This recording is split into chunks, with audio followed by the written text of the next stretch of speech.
New coaching staff, old coaching staff, I got everything to prove. That's every day. That's the way I wake up every day. I'm competing with Sam. Hopefully, I know he's competing with me. I'm going to compete my butt off. I'm competing with everybody in this building to be the best that I can be. And so I really don't approach it any other way. Listen, when we had that conversation on Zoom, man, I was excited. I kind of a little switch and bait on that one right there, man. I'm excited to coach you. I'm ready to get you here. We're going to go to work, all right? Yes, sir. Let's do it. All right, man. Let's do it, bro. Congratulations.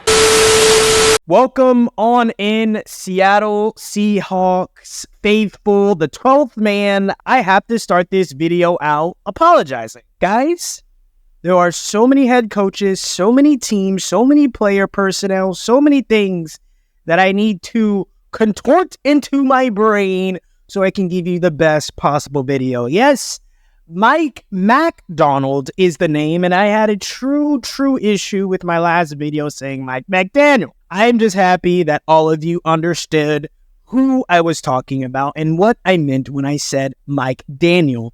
Yes, sorry, Coach McDonald, I apologize, but we have to get into what the Seattle Seahawks did draft night. Honestly, you guys picked up a corner in a later round that I had heavily going in the second and third round. A guy who I like a lot.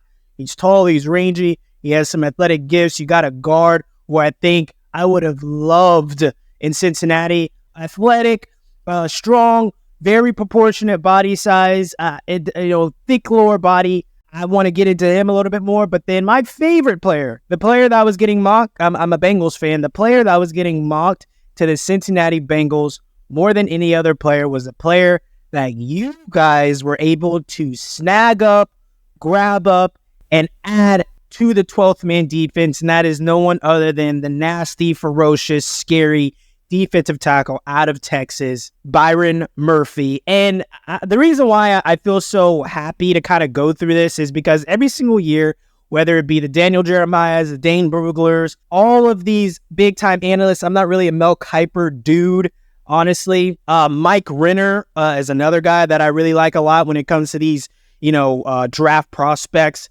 But everyone had Byron Murphy going to the Bengals. And so I'm like, I got to dig into this guy. Pause. I got to figure out what this guy is all about.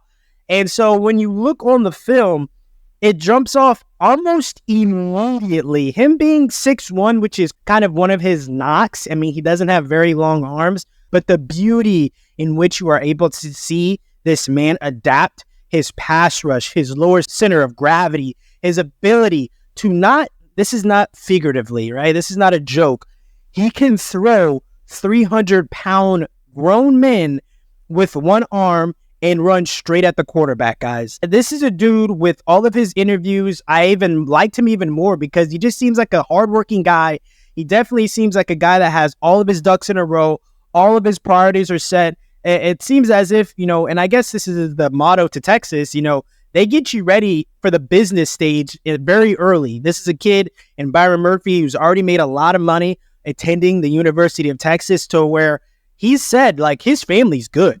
And also he learned how to be a man with these finances. He learned how to be a man with practicing and doing things of that nature. And so it's so awesome to see a young individual like Byron Murphy that's going to be stepping into a defensive line with Leonard Williams. What? As and there's so many drafts where defensive tackle, it's like, no, that's a position that's not really valuable. That's a position that we can't hold to high regard. That's a position that, hey, we'll find a good guy that's just as good as the first dude in the second, third, and fourth round. And I don't think you're ever going to do it, and especially with this guy and Byron Murphy. Strong, heavy hands, does have a limited amount of pass rush moves that he enables, but when you have the strength, straight up violent strength that Byron Murphy has, it's just going to be something that he can just learn later on, I guess. Something that if he finds any time to, strengthen that part of his game, he can definitely do it. But everything that he does already is absolutely phenomenal. He has an amazing first step as soon as the ball is hiked. The way he's able to shoot his thigh up into his gut to get the right proportion to just explode out of his stance and really shock the center. If you just look at that, guys, look at how many times he just shocks the guard or the center that's trying to block him, trying to, get him out of the way. They're just actually in real time shocked of all the power that they're witnessing. But I think this is going to be a legendary pickup for you guys. I think having Leonard Williams and Byron Murphy within the middle of your defense, it's going to bode really well for you guys in the longest of runs. Christian Haynes, guard out of UConn, very much this is the kind of player that he may not do anything like crazy great, like crazy amazing. In the same vein, you have to say he doesn't do anything that's horribly bad. Like his talents aren't being horribly diminished in any other category. This kid in Christian Haynes, I think he is one of the very few solid players, solid offensive linemen in this draft. Solid as in, it doesn't matter where he went. It did not matter which round he went. This is going to be a viable starter in the National Football League for the next 8 years minimum. And as long as he continues to work, which I think he is, he's a natural worker, big, athletic. And when you see this kid get out in space, whenever he's pulling or when he's ever, getting out in space on these screens, man, he is a heat-seeking missile, and he does not miss at all. That's something that I love about the Christian Haynes pickup. You guys need to continuously get that offensive line in order. But whoever's going to be the guy, the offensive line is the main key ingredient for everything to flow beautifully. You have Kenneth Walker as one of your running backs. And of course, you still have Charbonnet. So you guys are strictly about running the ball, play action, throwing the ball over DB's heads. And Christian Haynes is going to be adding beautiful things into that mix to make everything just smooth a lot better. And that is why I wanted Christian Haynes on my team, because I already can see where his floor is.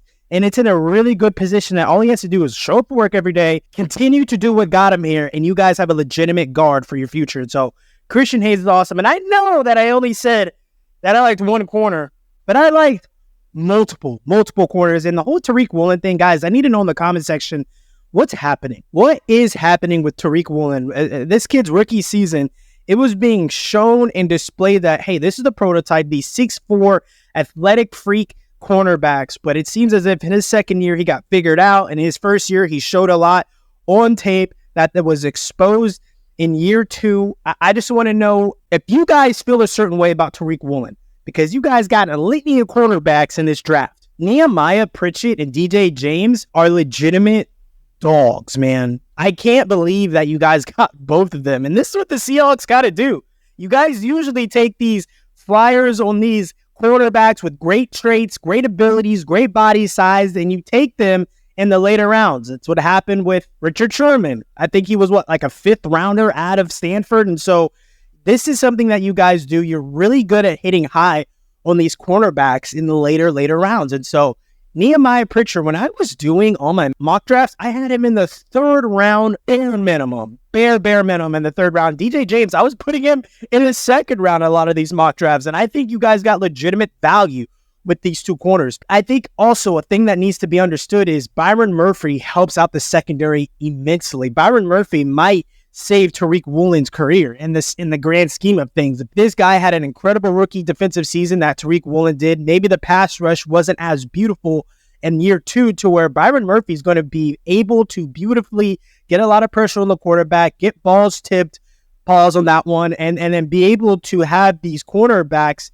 whether it be Tariq Woolen, whether it be a Nehemiah Pritchett, or whether it be a DJ James, or whether it even be Devin Witherspoon. Wherever the corner is, like, your defensive line is going to be able to put them in really great positions to make some crazy splash plays. But I love this draft that you guys have done. I love what Mike McDonald did in this draft, and you can just tell that he's clearly bringing a strong defense aura to the facility, to the organizations. You can honestly tell he is big on trench play. Everything has to start and begin in the trenches. And so if you guys have some legitimate gems that you picked up in this draft, the 12th man is going to be back very, very soon. Like, comment, and subscribe.